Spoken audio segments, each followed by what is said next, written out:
प्यारे बच्चों, आप सबका आज की क्लास में स्वागत है। इसके पहले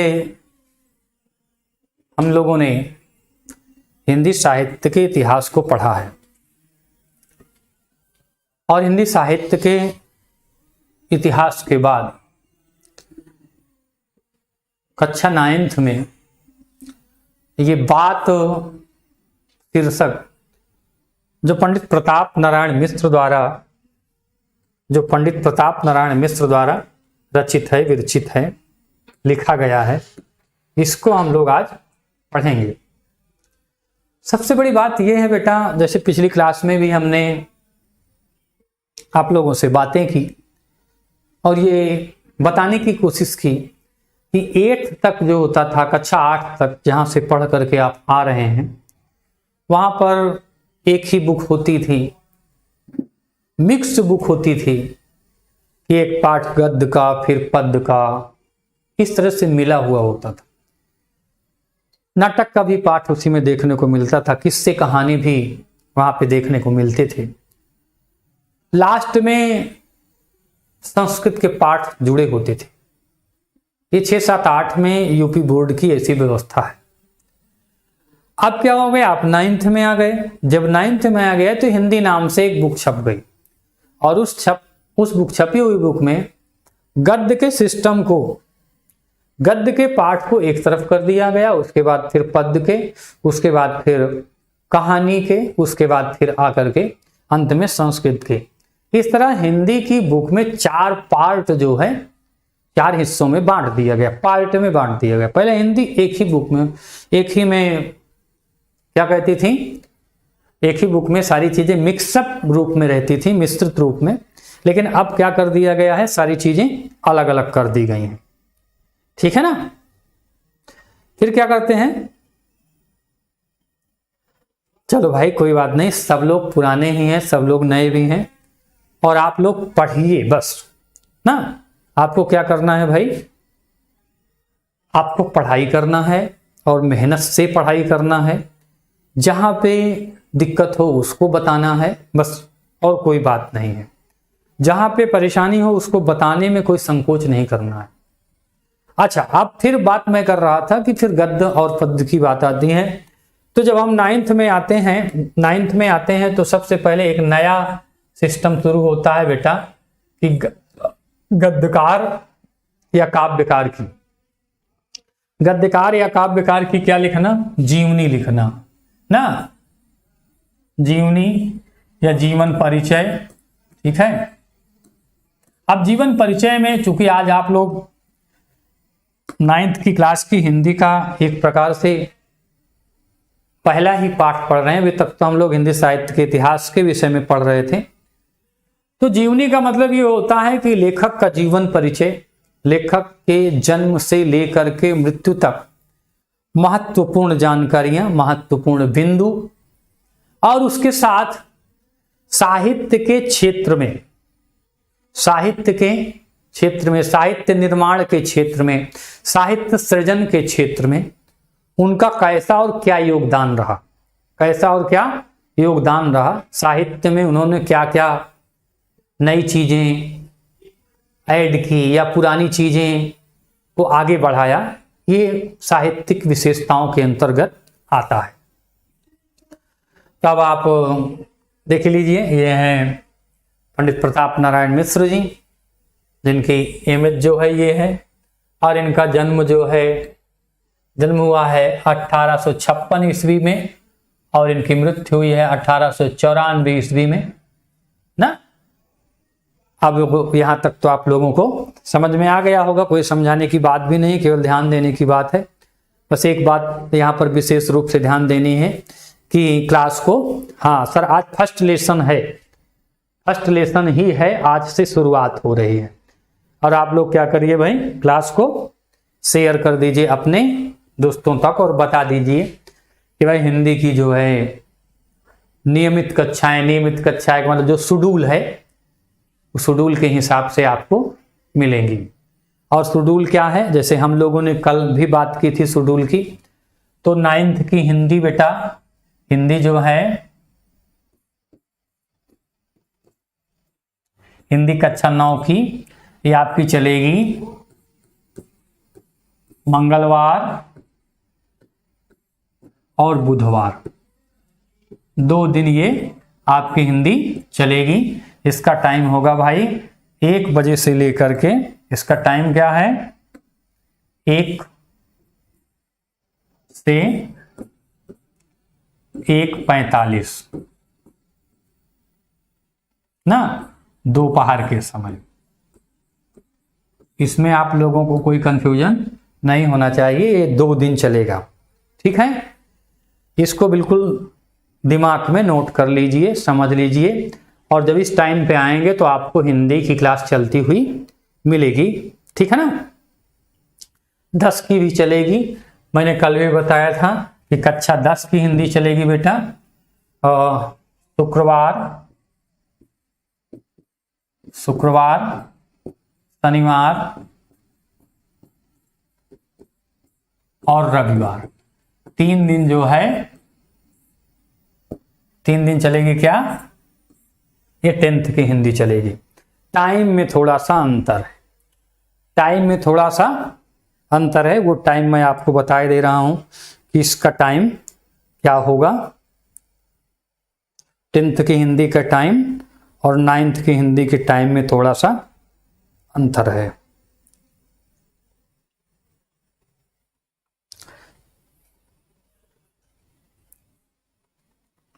ये बेटा इसका टाइम रहेगा 2 से लेकर के 2:45, इसका टाइम ये है, ये भी दोपहर के समय इसी समय पढ़ाया जाएगा, ठीक है ना। ये दोनों का 9th 10th का, हाँ ठीक है, ये आपकी 9th का, ये 9th का है, ये 10th का है। खैर ठीक है, अब जितने बच्चे आए हैं आप लोगों को पता चल गया, आप लोगों को रूटीन में रेगुलर रूप से आना है। अब ये आ गए पंडित प्रताप नारायण मिश्र, इनका नाम क्या है, ये जीवनी है बेटा, पंडित प्रताप नारायण मिश्र की क्या है, जीवनी है, जहां पर अभी लगा हुआ था चित्र जो है। नाम इनका है पंडित प्रताप नारायण मिश्र, पिता का नाम है पंडित संकटा प्रसाद मिश्र, पिता का नाम है पंडित संकटा प्रसाद मिश्र, और जन्म स्थान है सन 1865 ईस्वी, जन्म स्थान ग्राम बैजेपुर उन्नाव उत्तर प्रदेश, बैजेपुर उन्नाव उत्तर प्रदेश। क्या है, प्रारंभिक शिक्षा कानपुर में हुई है, कानपुर भी उत्तर प्रदेश में है ना, कानपुर भी उत्तर प्रदेश में है। संपादन इन्होंने किया है, माने पत्र पत्रिकाएं हैं इनकी ब्राह्मण, लेखन वेधा है, इन्होंने निबंध, नाटक और काव्य तीनों में रचनाएं की हैं, ठीक है ना। फिर क्या कह रहे हैं, निधन, मृत्यु उनकी हुई सन 1894 में ईस्वी में, और रचना है बात, बुढ़ापा, दांत, भाव, रिश्वत, मोक्ष, धोखा, बंदरों की सभा आदि, ये इनकी रचनाएं हैं, ठीक है ना। किसी को कहीं पर कोई दिक्कत है तो बताइए, किसी को कहीं पे कोई दिक्कत है तो बताइए ना, किसी को कहीं पे कोई दिक्कत है तो बताइए, जो पूछना है वो बताइए, फिर हम लोग आगे चलते हैं ना बेटा, समझ में आ रहा है ना। आगे चलें, ठीक है, समझ में आ रहा है। ऐसे आपको जीवनी लिखनी है।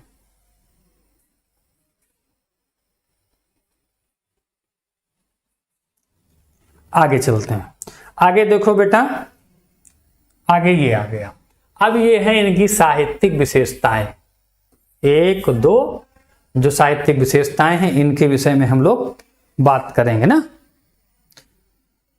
पहली बात यह है कि प्रताप नारायण मिश्र भारतेंदु जी से प्रभावित थे।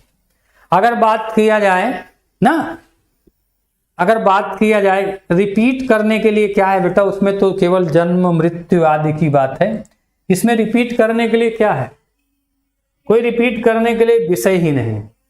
रिपीट वहां करने की बात आती है जब व्याख्या पढ़ाएं तो कहिए तो रिपीट करें, ये तो केवल एक आपको छोटा सा जो बड़ी चीज है उसको छोटे से में आपके पास रखने का बताने का प्रयास किया गया है। और फिर आप बुक में देखोगे तो पूरा 1.5-2 पन्ना लिखा हुआ है। अब 1.5-2 पन्ना याद करना और लिखना क्या इतना आसान है क्या? तो 1.5-2 पन्ने की जो चीजें हैं उसको क्या करना है, छोटे में समझ लेना है, और छोटे में समझ लेना है, और छोटे में समझना, ये याद करने वाला विषय है। इसको छोटे में समझ करके और फिर जब लिखना हो तो अपने हिसाब से लिख देना है। ये 1-2 काम करना है, लेकिन समझने के लिए तो ये चीजें ध्यान में रखना पड़ेगा ना, ठीक है ना। अब आगे चले बेटा, अब आगे देखिए आगे क्या कह रहे हैं कि प्रताप नारायण मिश्र भारतेंदु जी से प्रभावित थे। अगर पूछा जाए कि प्रताप नारायण मिश्र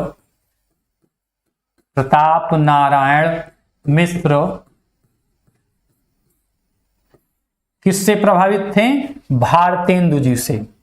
अब प्रभावित होने का मतलब क्या है भाई? प्रभावित होने का मतलब यह होता है कि उनकी वर्णन शैली, उनकी लेखन शैली उन्हें पसंद आती थी। जैसे आपको किसी को अगर आइडियल मानते हैं, किसी को क्या मानते हैं, नायक मानते हैं, हीरो मानते हैं, तो उसकी चीजें जो है अपने आप स्वीकार कर लेते हैं। बहुत से बच्चे होते हैं जो क्या करते हैं, किसी की तरह बाल रखाते हैं, किसी की तरह डायलॉग मारते हैं, किसी की तरह स्टंट करते हैं। क्यों करते हैं? क्योंकि उनको वो आइडिया मानते हैं। क्या मानते हैं? उनको आइडियल मानते हैं, उनको अपना अभिनेता मानते हैं, उनको हीरो मानते हैं। तो उसी प्रकार से ये पंडित प्रताप नारायण मिश्र ने क्या किया भाई, भारतेंदु जी से प्रभावित थे। भारतेंदु जी की लेखन शैली से, उनकी वर्णन शैली से वो प्रभावित थे और उन्हें अपना हीरो मानते थे। समझ में आ गई ना बात? अर्थात कहने का मतलब क्या है? अर्थात कहने का मतलब क्या है कि जो भारतेंदु जी प्रयोग में लाते थे, लिखते थे, समझाते थे, शैली वगैरह या उनका समझाने का ढंग था, वही उनको भी अच्छा लगता था, इसलिए वो भी उसी तरह से अपनी बातों को रखते थे। वे उन्हें अपना गुरु मानते थे। गुरु का मतलब क्या है? पथ प्रदर्शक। गुरु का मतलब पथ प्रदर्शक, शिक्षक, मार्गदर्शक, पढ़ाने वाला, श्रेष्ठ, तमाम तरह की बातें हैं। तो इन्हीं को आधार मान करके क्या करते थे, काव्य सृजन करते थे। और खड़ी बोली गद्य में मिश्र जी का प्रमुख स्थान है। अब क्या कहते हैं, गद्य के क्षेत्र में इन्होंने कौन सी बोली अपनाई भाई? खड़ी बोली। ध्यान रखिएगा, खड़ी बोली। और खड़ी बोली को गद्य के रूप में अपनाने में या खड़ी बोली को गद्य के रूप में प्रयोग करने वाले लेखकों में प्रताप नारायण मिश्र का प्रमुख स्थान रहा है। क्या रहा है? प्रताप नारायण मिश्र का प्रमुख स्थान रहा है। और फिर क्या कर दिया, इनके निबंध अत्यंत सुंदर लिखे गए हैं। निबंधों की लिखने की जो कला है, क्या है, निबंध लिखने की जो कला है वो कैसी है भाई? बड़ी ही सुंदर है, आकर्षक है, आनंदकारी है, सुखदायक है। इस तरह की अच्छे अच्छे गुण जो किसी भी पाठक को, लेखक को अपनी ओर आकर्षित करने में पूरी तरह से समर्थ है, सक्षम है ना, ये इनकी विशेषता थी।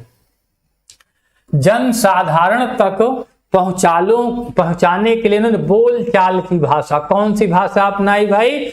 बोल चाल की। जैसे हम आपस में एक दूसरे से बात करने लगते हैं, अपनी बात को रखते रखते, प्रस्तुत करते करते हम बोलचाल की शैली में आ जाते हैं, जैसे साधारण तरीके से बातचीत कर रहे हैं। इस प्रकार से, हाँ, इस प्रकार से क्या है भाई, प्रताप नारायण मिश्र ने अपनी बातों को प्रस्तुत किया है जो सामान्य लोगों को भी समझ में आ जाए। ठीक है ना भाई, समझ में आ रहा है बेटा? किसी को कहीं पे कोई दिक्कत हो तो बिल्कुल बता दीजिएगा, संकोच मत करिएगा।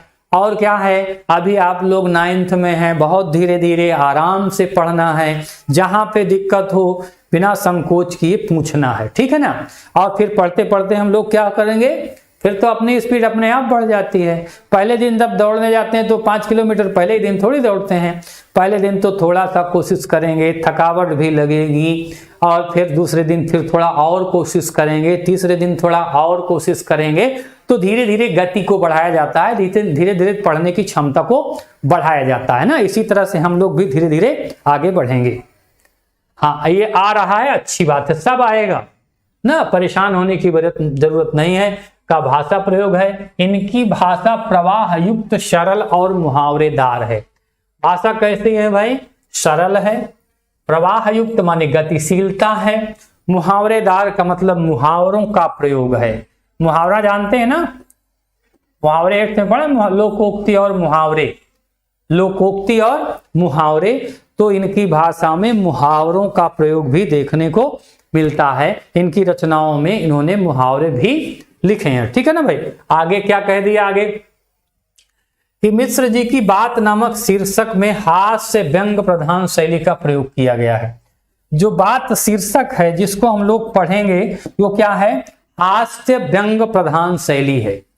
हास्य व्यंग प्रधान, हास्य का मतलब हंसने का, व्यंग का मतलब व्यंगार्थ, व्यंग का मतलब जिसको कहते हैं आप लोग क्या कहते हैं, व्यंग को क्या कहते हैं?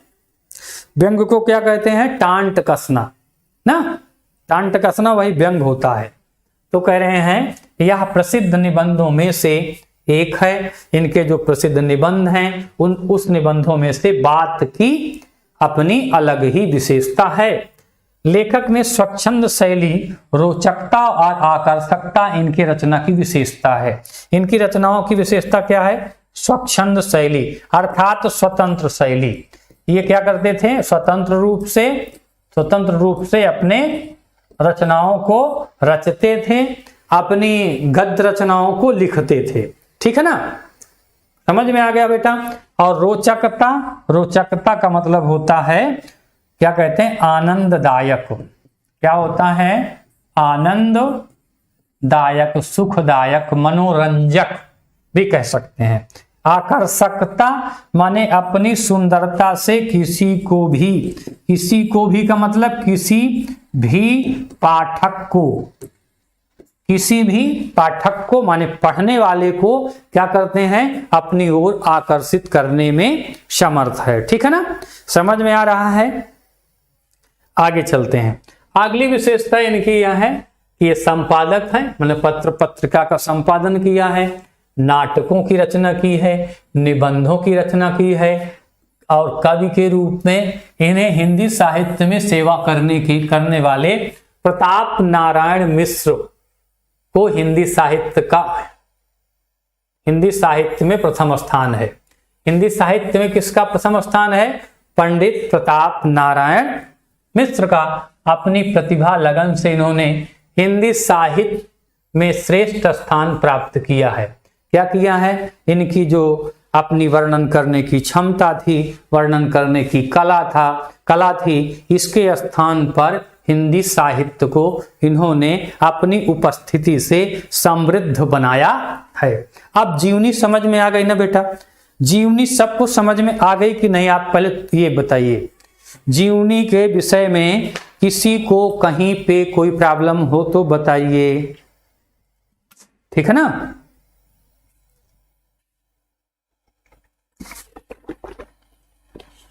जीवनी के विषय में कहीं पर किसी को कोई दिक्कत है तो बताएं, फिर आगे चलते हैं।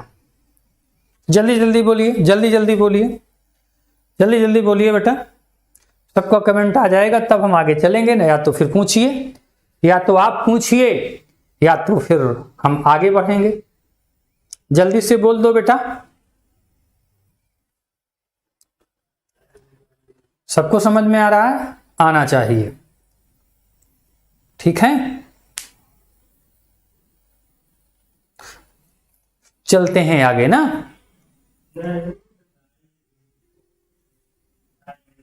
क्या बता दें?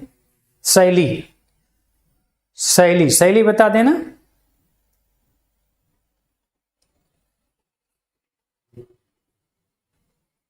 ठीक, वेरी गुड। आप देखिए, वेरी गुड, बहुत अच्छे हैं, ठीक है। चले आगे, अब आगे चलते हैं। शैली देखिए बता दिया हूं, फिर से आप लोग जो है इसको देख सकते हैं। फिर से जब क्लास खत्म हो जाएगी तो एक बार फिर पढ़ लेंगे। कोई भी बात अगर नहीं समझ में आती है तो क्या लिखा है उन्होंने, बात नामक शीर्षक लिखा है। क्या लिखा है, बात। और बात क्या है, अच्छा क्या बता दूं, देखो यहां पे इन्होंने क्या किया है, ये देखिए शैली लिखी है। एक तो इन्होंने बोलचाल की भाषा का प्रयोग किया है, हास्य व्यंग प्रधान शैली का प्रयोग किया है। हास्य और इनकी शैली में रोचकता है, आकर्षकता है ना, ये 3 विषय इन्होंने बताया है। अब आ गए हम लोग बात पर ना। अब कहते हैं बात का मतलब क्या होता है। बात का मतलब हम लोग सामान्य रूप से यही समझते आए हैं कि जो हम बोलते हैं, पढ़ते हैं, बताते हैं, वही बात है। अब बात क्या क्या महत्व है, बात शीर्षक में क्या पंडित प्रताप नारायण मिश्र ने प्रस्तुत किया है, क्या लिखा है, सोचने की बात ये रह जाती है, समझने की बात ये रह जाती है। अब चलते हैं, हम लोग चलते हैं कि क्या कहते हैं, यदि हम वैद्य होते तो कफ पित्त के सहवर्ती बात की व्याख्या करते। क्या कह रहे हैं भाई, जिसका जो विषय होगा, अगर वैद्य होंगे, वैद्य का मतलब क्या होता है भैया, डॉक्टर होगा। अगर डॉक्टर होगा तो क्या करेगा, ये जो कफ और पित्त है ना बेटा, ये क्या है, रोगों का कारण है। क्या है, रोगों का ना, तीन ही चीजें आयुर्वेद के हिसाब से, कफ पित्त और मल। कफ पित्त और मल, ये क्या है, रोग के कारण है। अगर ये क्या हो जाए, अगर इनमें सामंजस्य हो जाए, संतुलन हो जाए, तो कभी व्यक्ति बीमार ही न पड़े। अगर डॉक्टर है तो क्या करेगा भाई, अगर वैद्य है तो क्या करेगा, वो कफ पित्त में संतुलन स्थापित करने की कोशिश करता है।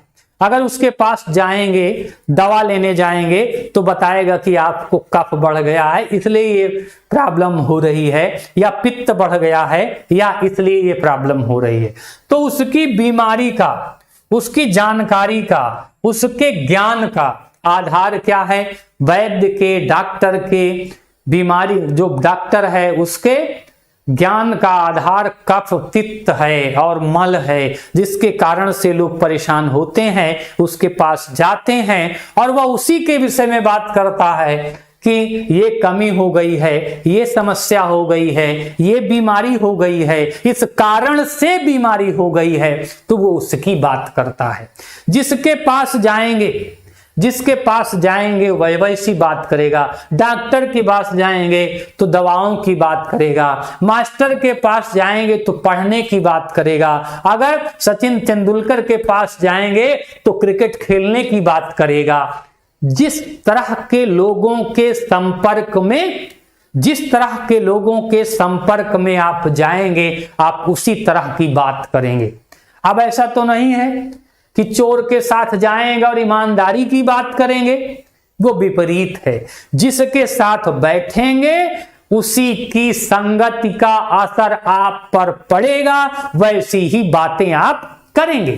तो कह रहे हैं कि जब हम वैद्य के पास बैठेंगे, वैद्य के संपर्क में आएंगे, तो हमको किसकी बात करेगा, कफ पित्त की सहवर्ती बात की।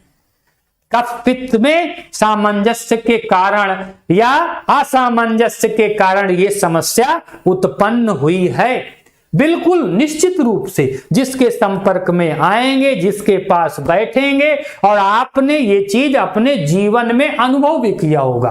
क्या अनुभव किया है, अगर पढ़ने वाले बच्चों के पास बैठेंगे तो आपकी पढ़ाई अच्छी होगी, और अगर दुष्ट लड़कों के पास बैठेंगे तो आप में भी दुष्टता आएगी। आप ऐसे बच्चे के पास बैठोगे जिसको मैथ आती है तो आपको भी मैथ आएगी, और आप ऐसे बच्चों के पास बैठेंगे जिनका पढ़ने लिखने से कोई संपर्क संबंध नहीं है तो आपका भी संपर्क संबंध पढ़ने लिखने से नहीं होने वाला है। तो संगत का असर तो पड़ता है, ये संगति का असर पड़ता है, इसलिए जिसके संपर्क में रहेंगे उसी तरह के गुणों का उदय होगा, उसी तरह के गुणों का विकास होगा। यही प्रताप नारायण मिश्र जी कह रहे हैं, मैं नहीं कह रहा हूं। मैं क्यों कहूंगा, मुझे कहने की क्या जरूरत है। मैं तो जो उन्होंने कहा है उसको बताने की कोशिश कर रहा हूं।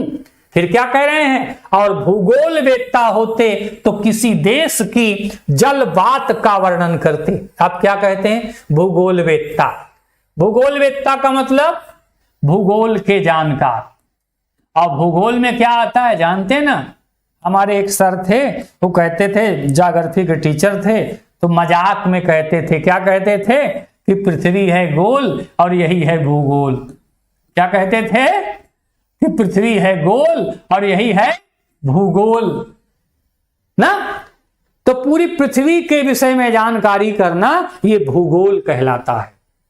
माने वहां की जलवायु के विषय में, वहां की वनस्पति के विषय में, वर्षा के विषय में, और कृषि के संबंध में, ठंडी गर्मी सर्दी के विषय में, आंधी तूफान के विषय में, और क्या होता, ये सारी चीजें हम जब पढ़ते हैं तो क्या करते हैं भाई, कह रहे हैं अगर हम भूगोल वेत्ता होते, भूगोल के विज्ञान के ज्ञानी होते, तो हम क्या करते भाई, हमारा काम क्या होता, जलवात का वर्णन करते। किसी देश की जलवायु, किसी देश की किसकी जलवायु के विषय में, जल के विषय में और वायु के विषय में परिवर्तन करते कि यहाँ जल कम है, यहाँ का वातावरण कैसा है, यहाँ की वनस्पतियां कैसी हैं। भाई जो जिस विषय को पढ़ा है उसी विषय की तो बात करेगा। जो भूगोल जानने वाला है भूगोल की बात करेगा, जो विज्ञान जानने वाला है विज्ञान की बात करेगा, जो डॉक्टर है वो डॉक्टरी की बात करेगा, जो मास्टर है वो मास्टरी की बात करेगा, जो किसान है वो खेती की बात करेगा, जो पढ़ने वाला है वो पढ़ने वाले की बात करेगा। अब यहाँ पे कोई एक विषय निश्चित नहीं रह गया है, यहाँ पे विषय ये निश्चित हो गया है कि वही बात लोग करते हैं जिससे उनका संबंध होता है, जिनसे उनका संपर्क होता है, जिनसे जिसका उनके जीवन में असर होता है, वैसी ही बात करते हैं। तो बात करने का एक ये भी कारण है कि जिससे जिसका संपर्क संबंध और होता है, हम उसी के विषय में बात करते हैं। अब मास्टर हैं, हम तो भाई पढ़ाने की बात करेंगे ना, हम तो मास्टर हैं, हम तो पढ़ाने की बात करेंगे। तो हम पढ़ाने की बात करते हैं, तो कौन सी बात किसको करना है, कौन सी बात कौन करता है, और जो जैसी बात करता है वो वही होता है। अगर हम पढ़ने की बात करते हैं तो शिक्षक हैं, और चोरी की बात करते हैं तो चोर हैं, सीधी सी बात है। तो कहने का मतलब यह है कि बात के माध्यम से, किसी की बातचीत के माध्यम से उसकी वास्तविकता को, उसके गुण को, उसकी विशेषताओं को हम अच्छी प्रकार से जान लेते हैं, समझ लेते हैं। समझ में आ रहा है ना भाई, कह रहे हैं। किंतु दोनों विषयों में से हमें एक बात कहने का भी प्रयोजन नहीं है। क्या कहा भाई कि ना तो हम डॉक्टर हैं और ना तो हम भूगोल वेत्ता हैं। लेखक करें ना तो हम डॉक्टर हैं, ना तो भूगोल वेत्ता हैं, और दोनों विषयों में से हमें कुछ भी कहने की आवश्यकता नहीं है, क्योंकि दोनों से हमारा कोई न संपर्क है न कोई संबंध है। अभी हमने बताया कि जो जिस तरीके का होता है उसी तरीके की बात करता है। ठीक है ना, समझ में आ रही बात? नहीं समझ में आ रही बताइएगा जरूर। कहते हैं हम तो केवल उसी बात के ऊपर दो चार बातें लिखते हैं। क्या कहते हैं? कहते हैं हम तो भाई बात के ऊपर लिखेंगे। बात क्या है? जैसे हम बोलते हैं, जो बोलते हैं उसके ऊपर लिखना है। हमारा जो उद्देश्य है, हमारा जो टॉपिक है, हम जो लिखना चाहते हैं, वो लिखने का हमारा उद्देश्य है कि जो हम लोग बोलते हैं, आज हमारा टॉपिक वो है। आज हमारा टॉपिक वो है जो हमारे तुम्हारे संभाषण के समय मुख से निकल के परस्पर हृदयस्थ भाव को प्रकाशित करती है। क्या करते हैं? बात करते समय जो जो हमारे वाक्य निकलते हैं, शब्द निकलते हैं, वर्ण निकलते हैं, भाव निकलते हैं, उसके विषय में आज हम बताने वाले हैं, उसके विषय में हम कहने वाले हैं। और कहना क्या है, ये तो बिल्कुल स्पष्ट है कि जो लोगों के हृदय में होता है वही वाणी से फूटता है।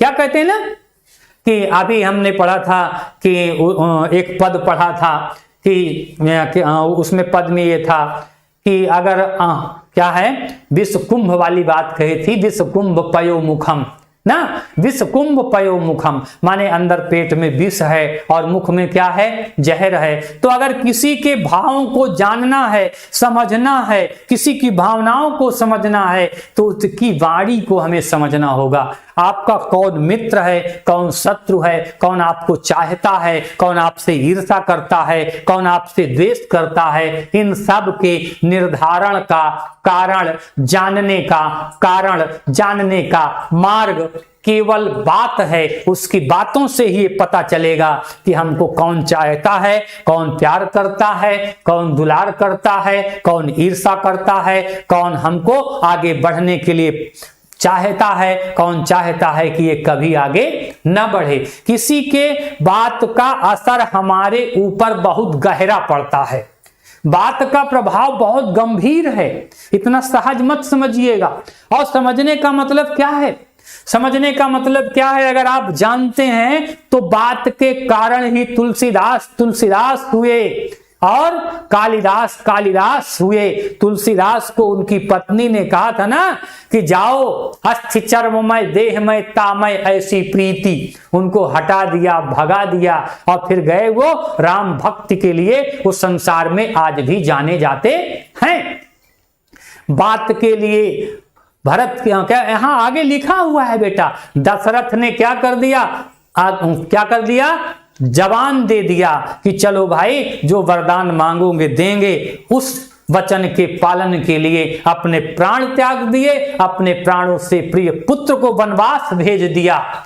तो ये है बात का प्रभाव। तो कह रहे हैं भाई कि हम अगर किसी के हृदयस्थ भाव को जानना चाहते हैं, किसी की भावनाओं को जानना चाहते हैं, तो हम क्या कर सकते हैं, उसके बोले हुए शब्दों के माध्यम से उसके हृदयस्थ भाव को समझ सकते हैं, जान सकते हैं। और हृदयस्थ भाव को जानने का एकमात्र साधन जो है वो वाणी है, वचन है और बात है। ठीक है ना, बात समझ में आ गई। कहीं पे किसी को कोई दिक्कत हो तो बताइए, फिर आगे चलते हैं। मेरे समझ से तो दिक्कत नहीं होनी चाहिए ना, मेरे समझ से दिक्कत नहीं होगी।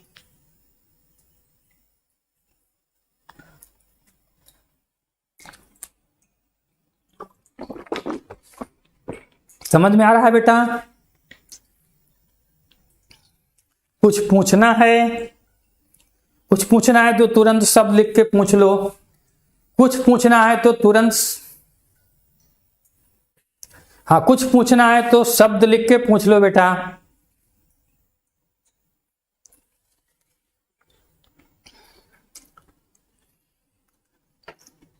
चलिए बताइए, जल्दी से बताइए, फिर हम आगे चलते हैं। बहुत अच्छे हैं आप लोग,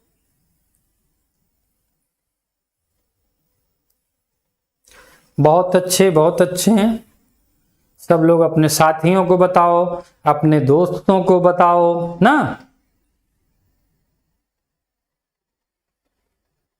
संभाषण का मतलब होता है बेटा बात। संभाषण का मतलब, अब संभाषण मतलब बोलना ही समझ लो। संभाषण का मतलब बात बोलना। जलवात, जलवात कहां लिखा? अच्छा, जलवात माने होती है, ये जलवायु है, ठीक है, गलत लिखा है यहां पे, या जलवात शब्द होगा। जल माने पानी और वात माने हवा, तो यहां पे होना चाहिए जलवायु। या तो ये गलत छपा है, ये बात नहीं है, ये वात है, ठीक है ना, ये वात शब्द है, या तो कहीं पे कोई कमी हुई है, ठीक है ना। और बताइए, और किसी को कोई दिक्कत? आगे चलें, और आगे चलें। हम अभी कहां से बाय करोगे, अभी तो और पढ़ना है थोड़ा सा, थोड़ा सा पढ़ लें, फिर हाय बाय तो होता ही रहेगा, किसी को कोई दिक्कत तो नहीं है। बस हमें इसलिए रुक जाते हैं 1-2 मिनट कि आप लोग भी जहां पे प्रॉब्लम हो उसको आसानी से, सहवर्ती माने साथ रहने वाले, हाँ, सहवर्ती माने सह माने साथ, वर्ती माने साथ रहने वाले की बात होता है। ठीक है ना, बात समझ में आ गई? और बताइए, ये लीजिए आप क्या कह रहे हैं, ये इसकी मीनिंग है। सहवर्ती माने साथ रहने वाला या सहचार, वेत्ता माने ज्ञाता या जानने वाला, वात माने वचन शरीरस्थ वायु, और जलवात माने जलवायु। ठीक है ना, ये मीनिंग है।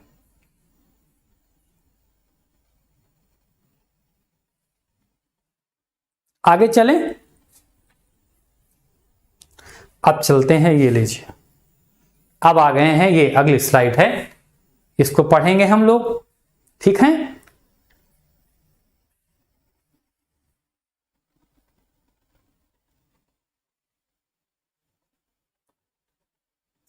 हाँ कमेंट हमारे पास आ रहा है, लेकिन कमेंट में वही आप लिखिएगा जो आपको पूछना हो, फालतू का कमेंट मत करिएगा, नहीं तो फिर नहीं मैं ही अटेंड करता हूं। अगर आपको कोई प्रॉब्लम हो रही है तो कमेंट करिएगा, जब कहूं तब कमेंट करिएगा। ऐसा नहीं कि मैं इधर बता रहा हूं उधर आप कमेंट करते जा रहे हैं। जब मैं कहूंगा कि आप पूछिए तब आप कमेंट करेंगे, तो फिर मैं देखता रहूंगा तो कमेंट के हिसाब से आपको जवाब दूंगा।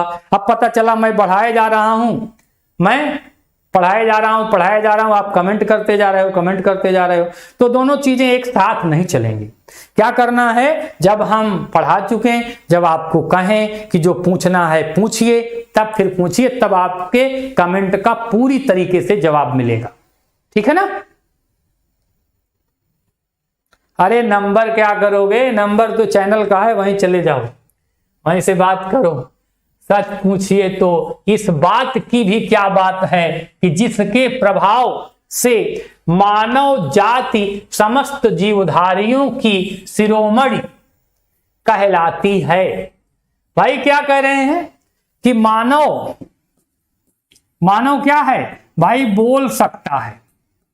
मानव क्या है, बोल सकता है, अपने हृदय की, अपने मन के भावों को व्यक्त कर सकता है, अपने हृदय के भावों को व्यक्त कर सकता है। इसलिए क्या करना है, अगर संसार के सभी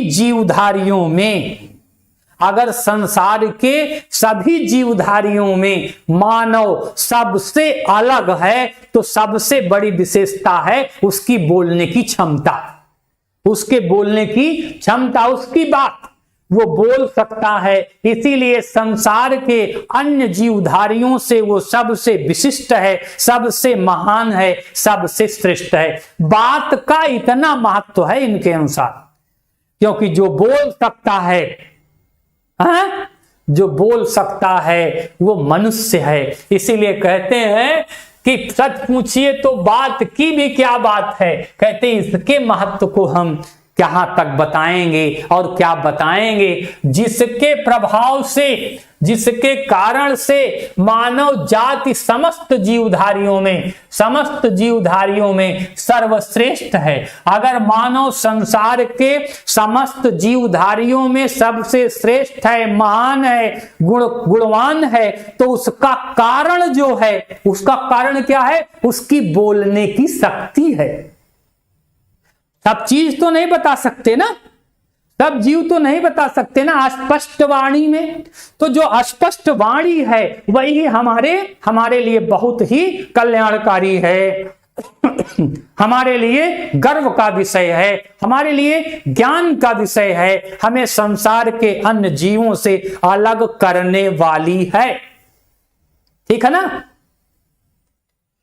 ठीक है, किसी को कोई दिक्कत है, किसी को कहीं पे कोई दिक्कत होगी तो बताइएगा। फिर कहते हैं कि सुख सारिका आदि, माने सुख माने तोता, सारिका माने मैना, तोता मैना। जैसे तोता को हम जो सिखा देते हैं, पैरेट को ना, तो जो सिखा देते हैं वो बोलता है, मैना भी बोलती है।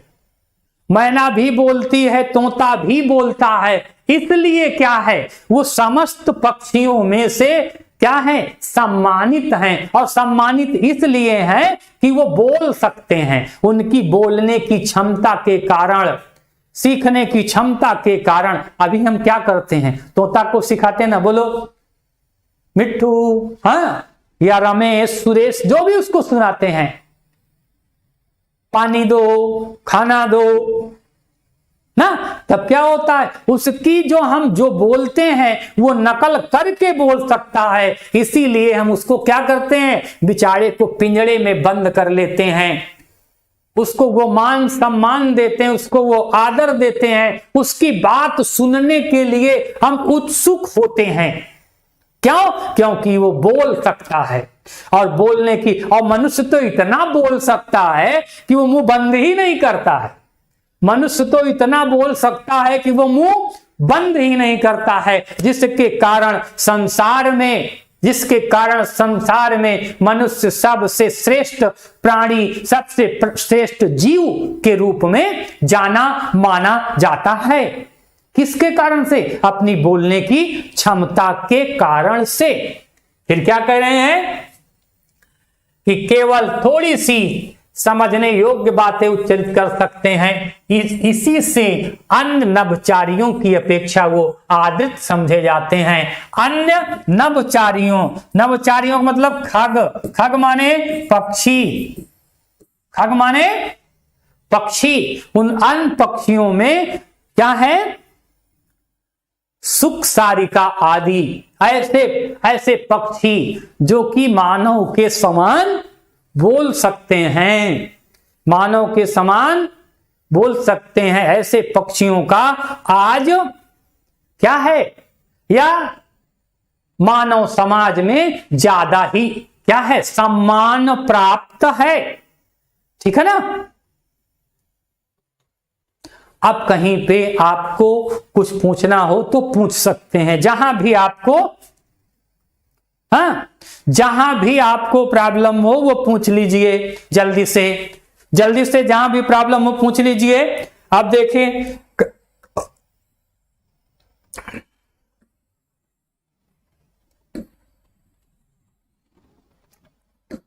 ठीक है, जहां पे जो भी पूछना है जल्दी से पूछ लीजिए। और मुझे ऐसा नहीं लगता है कि आप लोगों को कुछ पूछने की जरूरत पड़नी चाहिए, क्योंकि मैंने पहले ही बिल्कुल स्पष्ट, क्लियर और एक एक शब्द को आपको बताया है। फिर भी अगर आपकी पूछने की इच्छा है, कहीं पे प्रॉब्लम है तो पूछिए, मैं उसके लिए तैयार हूं।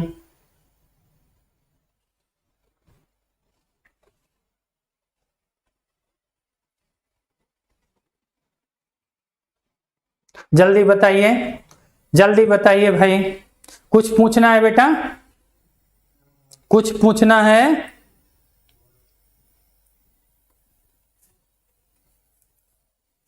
बस इसी तरह से आप लोग पढ़ते रहिए, आगे बढ़ते कर रहिए। हाँ, और क्या करना है भाई, क्या करना है, शेयर करना है, लाइक करना है और कमेंट करना है। कमेंट का मतलब अभी नहीं, क्लास में जब खत्म हो जाए उसके बाद जब फिर से रिवीजन करिएगा, पढ़िएगा, तो कमेंट जरूर करिएगा कि क्या समझ में आ रहा है कि नहीं आ रहा है, और समझ में आ रहा है तो कितना आ रहा है। ठीक है ना। आज की क्लास के लिए आप सबको बहुत बहुत बहुत बहुत बहुत बिल्कुल हृदय की गहराइयों से धन्यवाद, आशीर्वाद, शुभकामनाएं। Thank you. Okay, tata, bye bye.